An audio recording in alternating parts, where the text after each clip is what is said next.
Hey, are you more everyday carry or more prepper? Welcome back. This is Haku EDC. This is the Saturday subject. Today we will dive into personal readiness and self-reliance.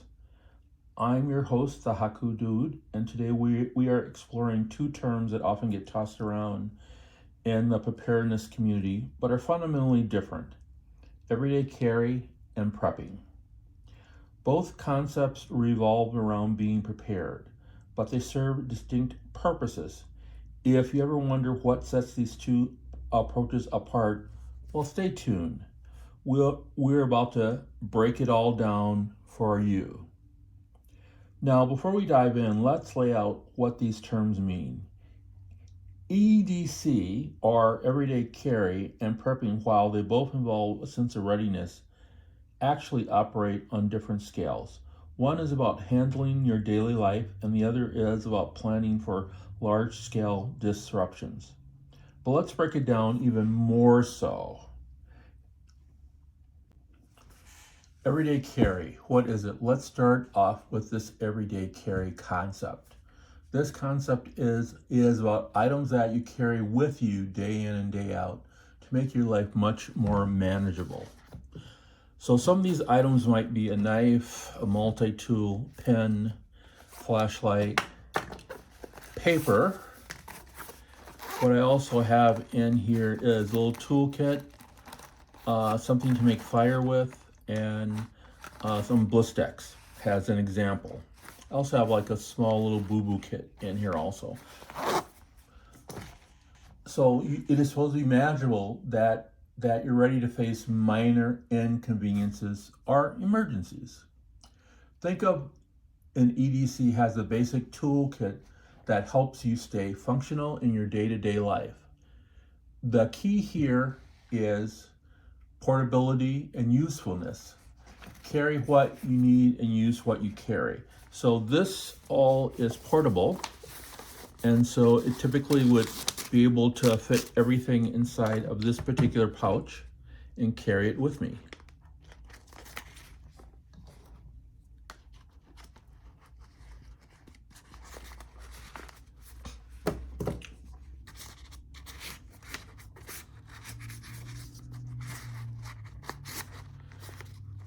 So something like that there. For example, now you just take a moment and think about what's in your pocket or pouch right now. If you're like most people, you probably have a phone, wallet, your keys. Maybe you got a few extra things there like a knife or a multi-tool or a flashlight.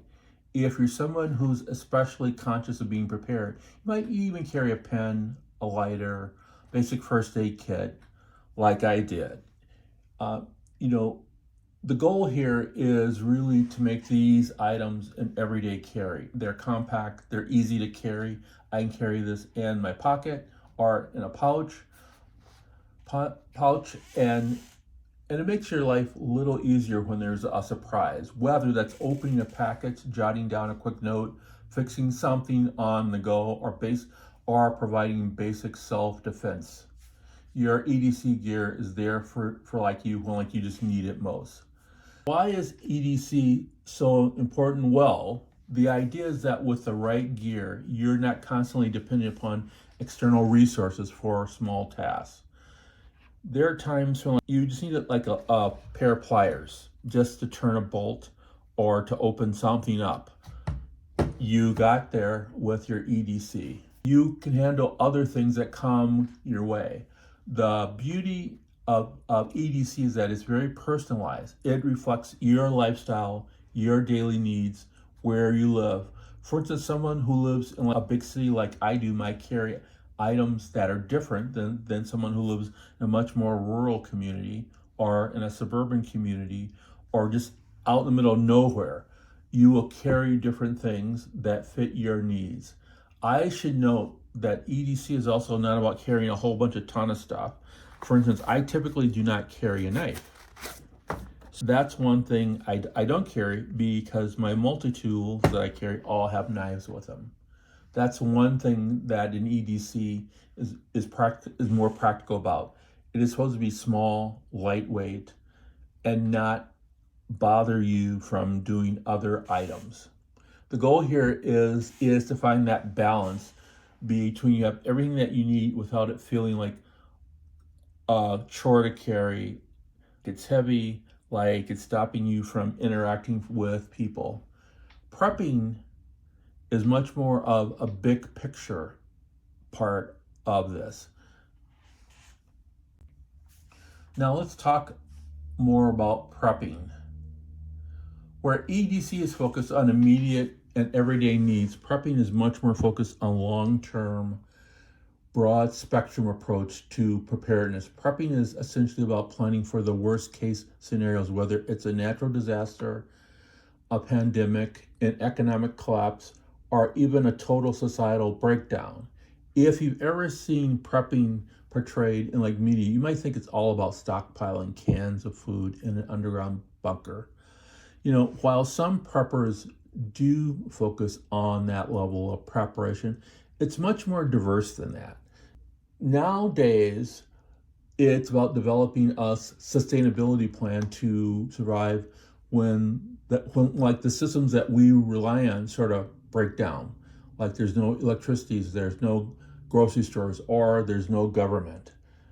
And so there's a lot of that. And unlike the EDC, which is focused on being portable and immediately useful, prepping requires extensive planning and involves stockpiling a variety of resources. For instance, they will stockpile food and water.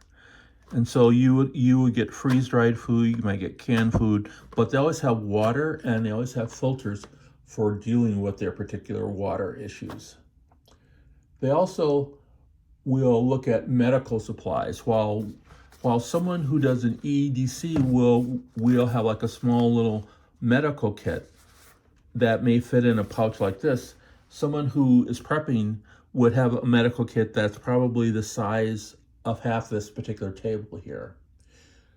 They have things like surgical tools, they typically carry tourniquets, and they carry other things within their particular medical kit that you typically don't carry with EDC.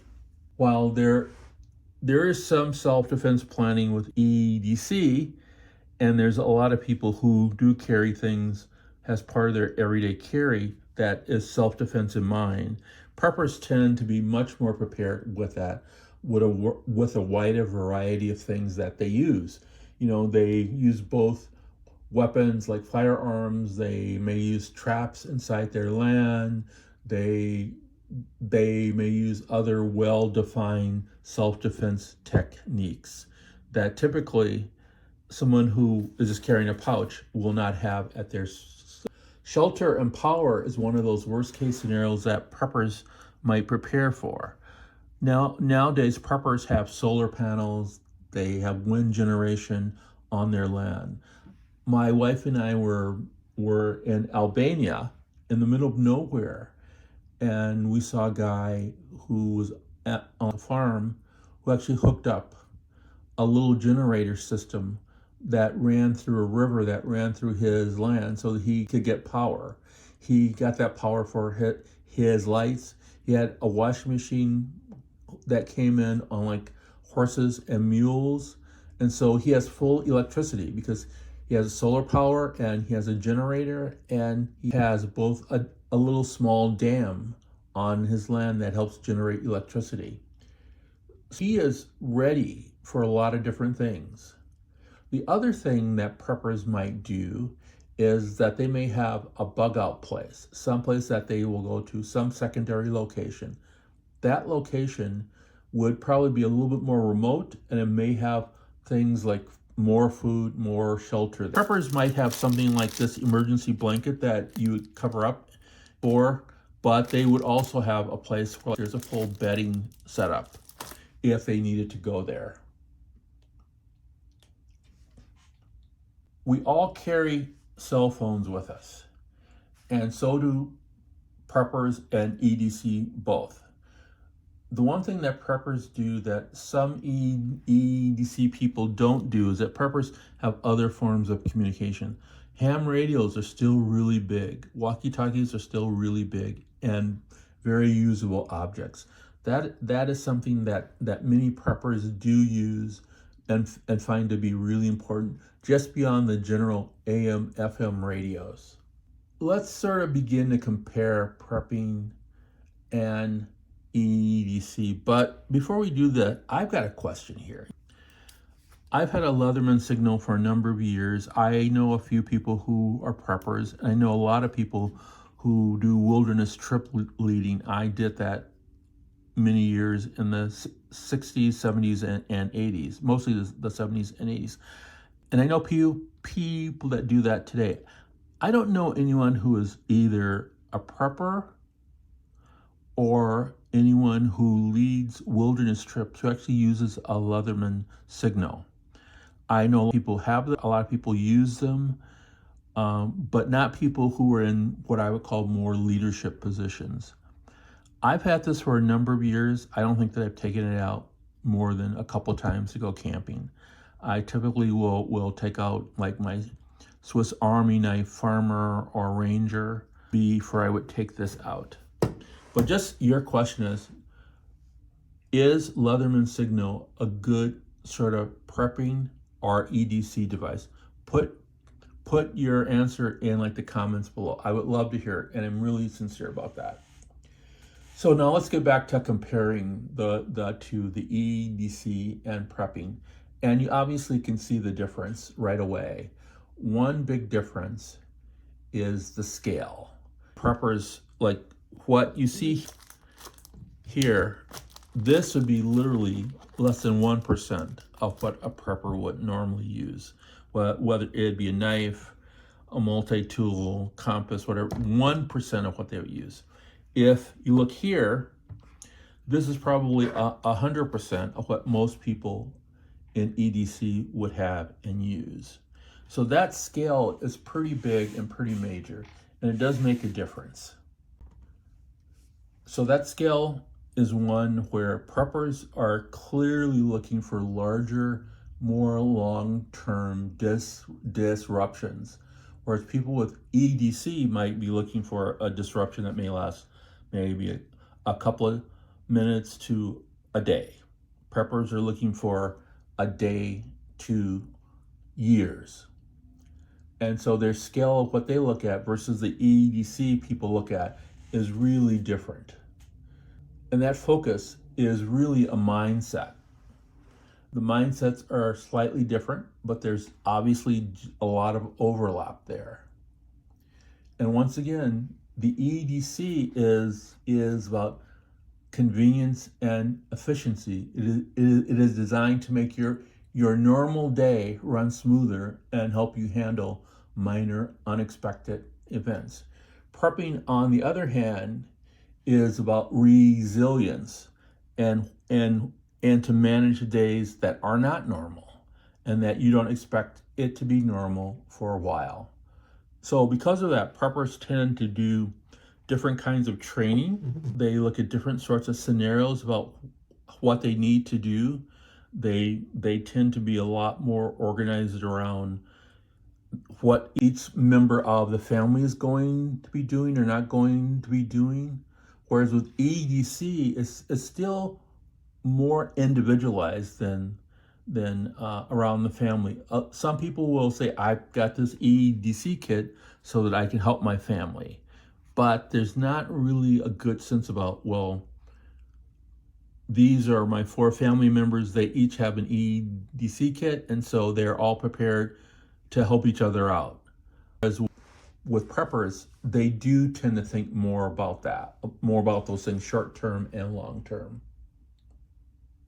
Now, bringing this all together, in conclusion, while EDC and prepping both share a common goal of being prepared, they do so at very different scales and for very different purposes. The EDC is about staying ready for the little surprises life throws at you, while prepping is about surviving the big and unpredictable things that could fundamentally disrupt your life.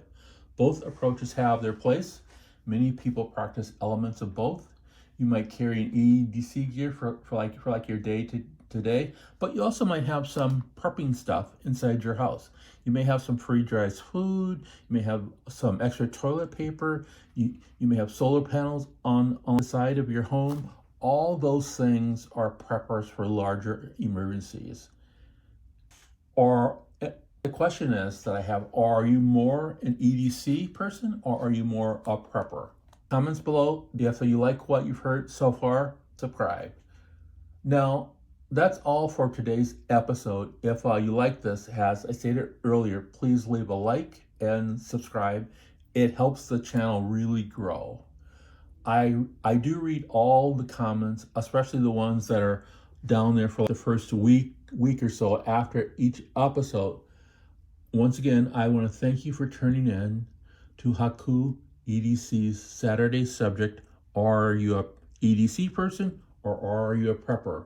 Remember, preparedness isn't one size fits all. It's about finding what works for you and your family and your loved ones. If you enjoyed this, don't forget, subscribe. The goal here is that we all stay ready and we all stay resilient. This is Haku Dude. See you in the future.